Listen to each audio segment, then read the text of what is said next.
In this module, we'll look at the Centralized Crew Alerting System, or Ccas.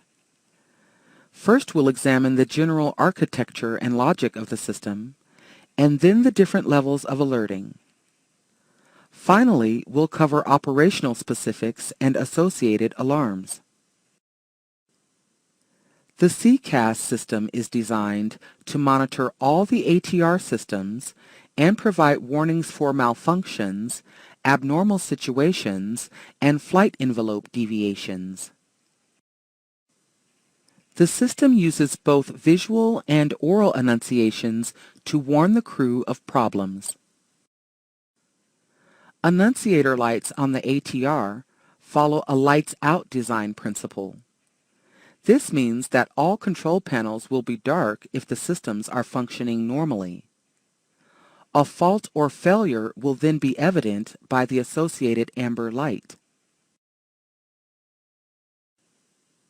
The Ccas components include a computer processor, the Centralized Crew Alerting Panel, or CAP, flashing lights for master warning and master caution conditions, and oral tones.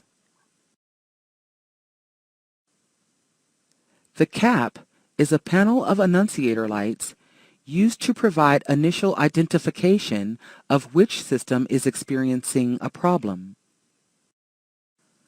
When a system problem occurs, notification takes place by way of a local alert for that system.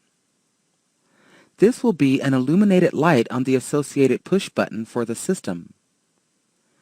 This alert gives the crew a specific idea about what is wrong. The system failure will then signal the central alerting system, and an annunciator will light up on the CAP. The system architecture allows for local alerting in the event the MFC fails. This is indicated by an MFC light illuminated on the crew alerting panel. In the event of an MFC failure, there would be no central alerting, and the crew will have to monitor local panels for any faults. A few systems are only associated with a central alert on the crew alerting panel. The annunciators for these are propeller brake, GPWS fault, and maintenance panel. These alerts will only appear on the crew alerting panel and can only be extinguished by corrective action. Basically, system alerting occurs in a three-step process. First, the fault or failure is detected and processed by the MFC. The crew is then notified by oral and/or visual alerts. Second, the crew checks the crew alerting panel to see what system has been affected. The light on the CAP will then indicate what specific system is having a problem.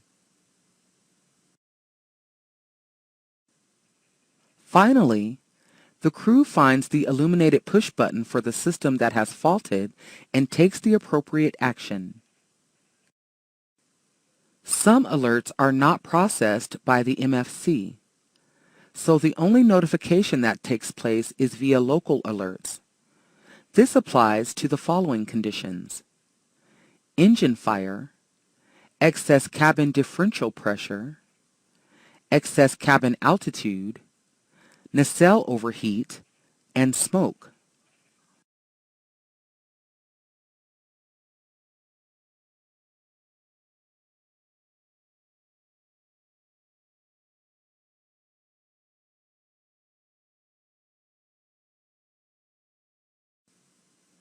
The warning system signals problems differently depending on their severity. Situations that require immediate attention by the crew will trigger the master warning lights and a continuous repetitive chime. Situations that do not require immediate crew action are indicated by flashing master caution lights and a single chime. The master warning and master caution lights are two flashing push buttons directly in front of both crew members. They are designed as attention grabbers. When a button is pressed by either pilot, both the flashing and aural alerting will stop. Click on either master caution light to extinguish it.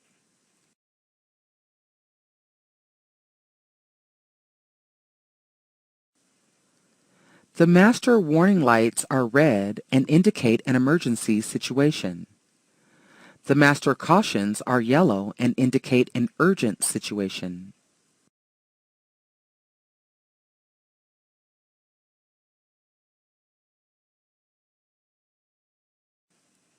Ccas alerting has been prioritized into 4 levels. Level 0 alerts notify the crew of conditions that are not abnormal, but are of a temporary nature. Lights for these conditions are blue, green, or white. No special action is required, and the Ccas system is not triggered. Generally, they are just notification of a system's condition, such as the propeller brake on or external power is available. Level 1 alerts also take place without Ccas activation. They generally signal the degradation of a system or loss of redundancy and only show up as a local alert. This is usually indicated by an illuminated push button.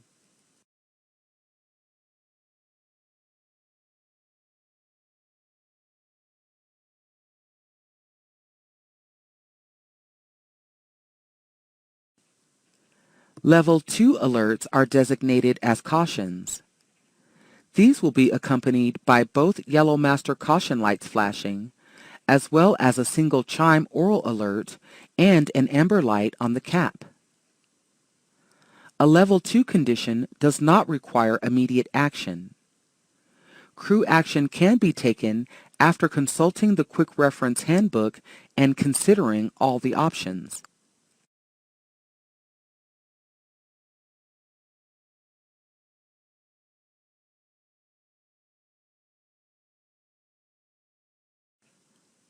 Level 3 alerts are warnings. They are accompanied by both red master warning lights flashing.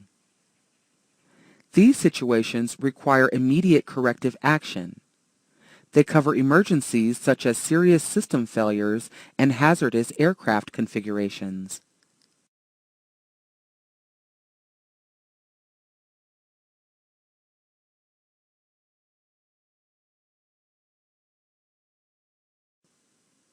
Along with the flashing master warning lights, Level 3 alerts are accompanied by a continuous repetitive chime. In addition, a red light illuminates on the crew alerting panel. This light provides an indication of the nature of the problem. The crew alerting panel divides annunciators into 2 groups, the master warning group and the master caution group. Red lights are associated with the flashing red master warning lights, and the amber lights correspond to the flashing master caution lights. Each individual cap lens has 2 bulbs. These bulbs can be checked with the annunciator light test switch during the pre-flight. The cap alerts can be recalled, cleared, or inhibited with integral push buttons. These buttons are labeled Recall, Clear, and Takeoff Inhibit. The Clear button will extinguish any amber cap lights as well as reset the MFC for that particular system. If the cap is not cleared following a failure or fault, the crew won't be alerted to any subsequent faults of that system. For example, if a bleed valve failed and the cap was not cleared, the other bleed valve could also fail and the crew would not be alerted. Pressing the recall button will bring back any existing faults that were cleared previously with the clear button. This is performed during the descent and approach phase to remind the crew of any conditions that might have been cleared from the cap. The Takeoff Inhibit button is pressed before takeoff to inhibit Ccas alerting for non-emergency conditions during the takeoff roll. Smoke warnings and engine oil are the only Level 3 warnings inhibited by the Takeoff Inhibit button. All the Level 2 warnings are inhibited except for EFIS comparator, parking brake, GPWS fault, maintenance panel, engine, flight controls, and flap asymmetry.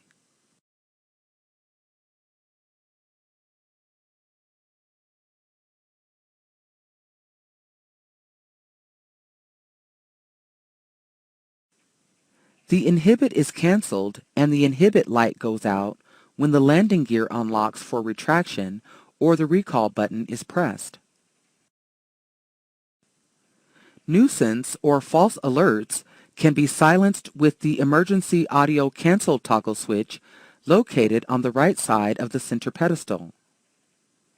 Movement of this switch will silence whatever alarm is currently sounding. Any other alarms will still be heard.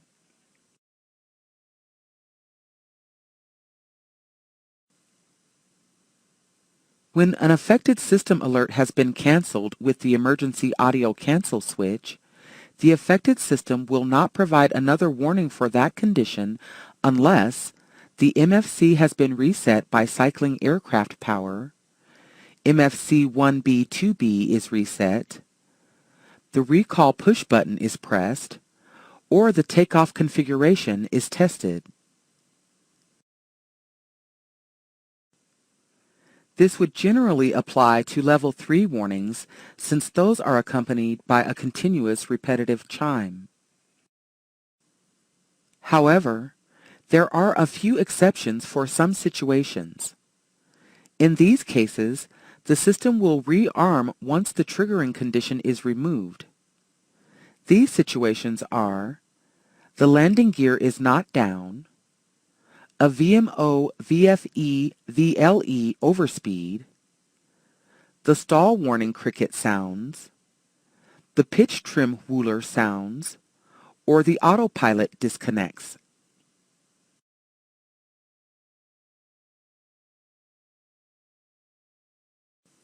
GPWS alerts are not affected by this switch. Next to the emergency audio cancel switch is the takeoff configuration test push button. This button is pressed before every takeoff to check for correct aircraft configuration. The test works by simulating the power levers being placed in the takeoff position. The system checks that the flaps are in the takeoff position, pitch trim is in the green arc, and the power management rotary knob is in the takeoff position. There will be no alerts if the configuration is correct. If the configuration is incorrect, the master warning lights will flash, the continuous repetitive chime will sound, and configuration will illuminate on the cap. Along with configuration, the flight control light will illuminate on the cap if pitch trim or flaps are not correctly positioned. Engine will illuminate if the power management knob is not in the takeoff position. The parking brake is not monitored by the takeoff configuration test. There is built-in redundancy to handle a failure of the Ccas system itself. If MFC 1B and 2B fail, the master caution lights will illuminate with no oral warnings, MFC will be enunciated on the cap, and MFC 1B and 2B fault lights will illuminate on the overhead panel. Following an MFC 1B and 2B failure, the following alerts will not be processed. All Level 2 alerts and the following Level 3s: configuration, engine oil, propeller brake, and pitch disconnect. The rest of the Level 3s will only be processed by the cap. In other words, there will be no flashing master warning lights or continuous repetitive chime. Now we'll take a look at the specific conditions that trigger aural alerts.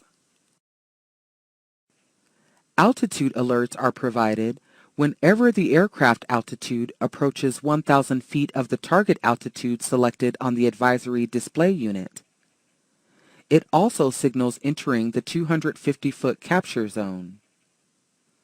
This alert is a bong or C-chord sound. Flight attendant and mechanics calls are made via the Ccas. The overspeed alert or clacker is heard anytime there is an overspeed condition for VMO, VLE, or VFE/VFO. The pitch trim whooler sounds anytime the pitch trim is in motion for more than 1 second. Stall warnings are detected by the angle of attack probes. When a stall is sensed, the Ccas will produce an aural alert and the MFC will activate the stick shaker. When the angle of attack becomes excessive, the MFC will activate the stick pusher. The stick pusher is operational as long as any 2 MFC modules are operating.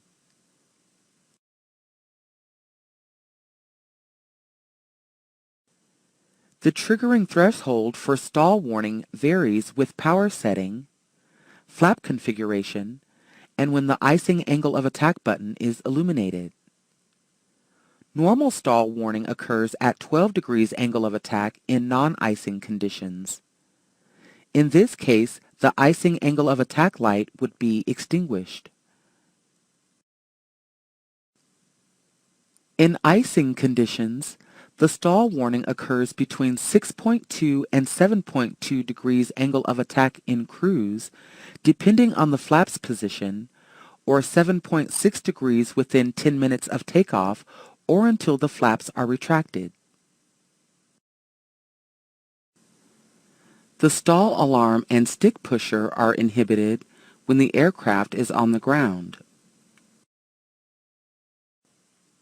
Stick pusher triggering varies between 9.1 and 14.6 degrees angle of attack depending on the same factors.